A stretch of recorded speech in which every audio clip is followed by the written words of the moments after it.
168 թեմի հարգելի հետևողներ, մենք կզրուցենք պատիվ ունեմ խմբակցության ղեկավար Հայկ Մամիջանյանի հետ։ Պարոն Մամիջանյան, նախ վերջին իրողություններին անդրադառնանք, փաստացի ԲՀԿ-ին զրկում են քվեներից եւ ամեն գնով 3/5 ամեն գնով մեծամասնություն օրակարգն է առաջ մղել իշխանությունը, այս առնչությամբ ձեր դիտարկումները։ Դա չի հաջողվելու, որովհետեւ ես վստահ եմ, որ բոլոր այն ուժերը, որոնք իրենց համարում են իրական ընդդիմադիր, բայց գիտեք, եկեք իր ընդդիմադիր բառից վերանանք։ Հայրենասեր մարդը դա թույլ չի տա։ Ինչ է նշանակում Նիկոլ Փաշինյանը որոշի ով անցնի պարլամենտ, ով չէ։ Ոք մենք միապետություն չենք։ Ինքն էլ ոնց որ թե թագավորական գահ չունի։ Դա Հայաստանի Հանրապետության քաղաքացիների որոշումն է։ Ու այդ որոշումը Հայաստանի Հանրապետության քաղաքացիներից ոչ մեկ առաջին հերթին Նիկոլ Փաշինյանը խլելու իրավունք չունի։ Մենք ինչպես եւ հայտարարել է նախագահ Սարգսյանը 2 օր առաջ դատական նիստից հետո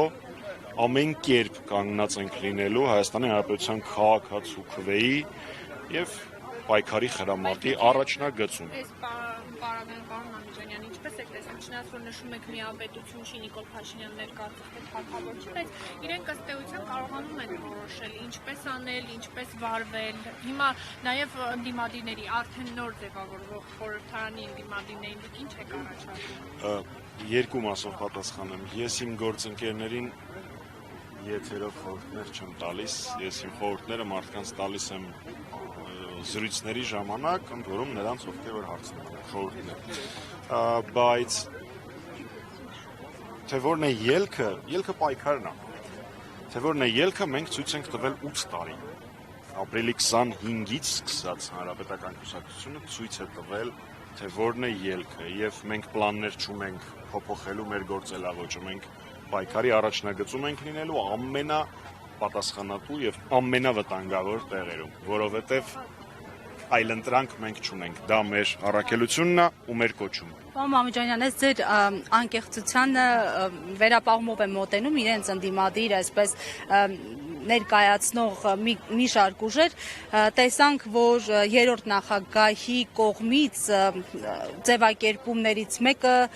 նորից պատճառ դարձավ, որ թիրախավորվի ձեր ուժը, ձեր քաղաքական առաջնորդի հետ միասին։ Ի վերջո, իհարկե այստեղ պարզաբանում եղավ,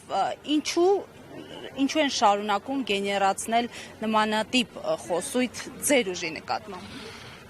Գիտեք, նախագահ Սարգսյանը դրան մասին մի քիչ առաջ ասաց, ես էլ եմ դրան երեք անդրադարձել։ Ինչքան ասել եմ հերիք է։ Ես կարծում եմ, որ եկեք թողենք Էդմոն Մարուքյանը իր նոր շահած,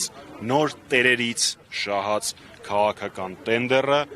բարով վայելի։ Մենակ թող մեզնից հեռու վայելի, էլի։ Նոր տերերը ովքեր են։ Ես երեք դա իմ լայվում նշել։ Ես համարում եմ, որ դա հանկարծակի չէր, որ պարոն Վիկտոր Սողոմոնյանի հետ այս կամ այն կերպ առնչություն ունեցող բոլոր լրատվականների աստղը երեք Էդմոն Մարուքյանն էր, այսօր իմ ջայլոց նույնպես։ Դե ինչ, եթե Մարուքյանին դուր է գալիս